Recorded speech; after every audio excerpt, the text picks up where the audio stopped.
இன்னைக்கு என்னோட ஐயப்பன் விரதம் எப்படி போச்சுன்றத பார்க்கலாமா? இந்த மாரி வ்ளாக் பண்ணுறது இதுதான் என்னோட ஃபர்ஸ்ட் டைம். காலையில எந்திரிச்சதுலேருந்தே ஒரு போராட்டமா தான் இருக்கும். இவ்வளோ போர்வைய வந்து மடிக்கணுங்க. இவ்வளோ போர்வ வந்து நான் விரிச்சிருந்த போர்வ. எந்திரிச்சதுல இருந்தே குளிக்கணுங்க. எப்பயுமே காலையில எந்திரிச்சோனே வந்து பார்த்தீங்கன்னா, கண்ணாடிய போய் பார்த்துருவேன். அதுக்கப்புறம் வந்து பார்த்தீங்கன்னா, எப்பயுமே என்னோட நாய வந்து பார்த்துருவேன். மாறன் இவன் பேரு. கால் வேற உடைஞ்சிருக்கு. இவன் உயிர காப்பாத்தப்பட்ட பாடு எங்களுக்கு உயிர் போயிட்டு வந்துருச்சுங்க. எப்படியோ இவன் உயிர காப்பாத்திட்டேன். இது ஒரு வீடியோவாவே நான் போடுறேன். அதுக்கப்புறம் நான் குளிச்சுட்டும் வந்துட்டேன். குளிச்சுட்டு வந்த பிறகு எப்பயுமே சாமி கும்பிட்டுருவேன். சூரியனுக்கு லைட்டா அப்புறம் போய் ஒரு வணக்கத்த போட்டுட்டு, பூஜைய ஸ்டார்ட் பண்ணிட்டேன். போய் சாமி கும்பிட்டுட்டு, அப்படியே இருக்கிற போர்வையெல்லாம் வந்து பார்த்தீங்கன்னா, மடிச்சு வச்சுட்டேன். சாமி ரூம லைட்டா அவங்களுக்கு காட்டுறேன்னு நெனைக்காதீங்க. நைட்டு சூப்பரா அட்டகாசமா காட்டிடுறேன். இவ்வளோ போர்வ தான் நாங்க விரிச்சிருந்தோம் பார்த்துக்கோங்க. இவ்வளோ போர்வையும் மடிக்கணும். அதுக்கப்புறம் மாடியில போய் கொஞ்ச நேரம் டைம் ஸ்பெண்ட் பண்ணிட்டு, மேகத்தெல்லாம் பார்த்துட்டு, அப்புறம் சீரியல் லைட்டெல்லாம் வந்து நான் செட்டப் பண்ணியிருந்தேன் வீட்ல. அத நைட்டு உங்களுக்கு நான் காட்டுறேன். சூப்பரா இருக்கும் பார்க்குறதுக்கு. இந்த வீடியோவோட ரிவ்யூ வேணும்னாலும் கேளுங்க. கண்டிப்பா இது எப்படி வாங்கணும், இது எப்படி பண்ணணும் அப்படின்றதும் நான் போடுறேன்.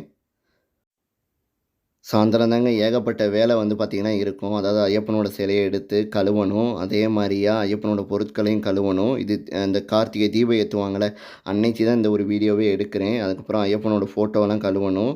பூஜை அப்புறம் வந்து பார்த்திங்கன்னா பண்ணணும். எங்கள் வீட்ல இப்படி தான் வந்து பூஜை வந்து எப்பயுமே பண்ணுவேன். நீங்களும் பாட்டு வந்து கும்பிட்டுக்கோங்க. லைட்டெல்லாம் போட்டு உண்மையிலே பார்க்குறதுக்கே சூப்பரா இருக்கும். 18 படியுமே வந்து பார்த்திங்கன்னா வச்சுருக்கோம். அந்த கட்ட வந்து பார்த்திங்கன்னா தேக்குல செஞ்சது. ஏதோ நம்மளால முடிஞ்சது சின்னதா இந்த மாரி வந்து பார்த்தீங்கன்னா, பண்ணியிருந்தோம்.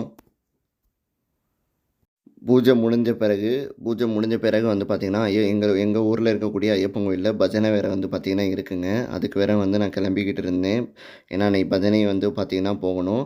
அந்த பஜனைய முடிச்சுட்டு அங்கேயே வந்து சாப்பிட்டுட்டு, அப்படியே வந்து பார்த்தீங்கன்னா வீட்டுக்கு வர வேண்டியது தான். இப்ப நான் எங்க வீட்டுக்கு வெளிய எந்த மாரி அந்த லைட் செட்டப் பண்ணியிருக்கேன் அப்படின்றத உங்களுக்கு நான் காட்டுறேன். இது வந்து ரொம்ப ஈஸிங்க. இது ரொம்ப விலையாகும் அப்படின்னு நீங்க நினைக்கிறீங்க. கம்மியா தான் ஆகும். ரூ. 250 இந்த இத கொண்டு வந்துரலாம். இது ஆக்சுவலா நான் Flipkartல தான் இத வாங்கி இந்த மாரி ஒரு செட்டப் வந்து பண்ணியிருக்கேன். இத பத்தி வீடியோ வேணும்னா கண்டிப்பா கமெண்ட் பண்ணுங்க. இப்போ பஜனைக்கு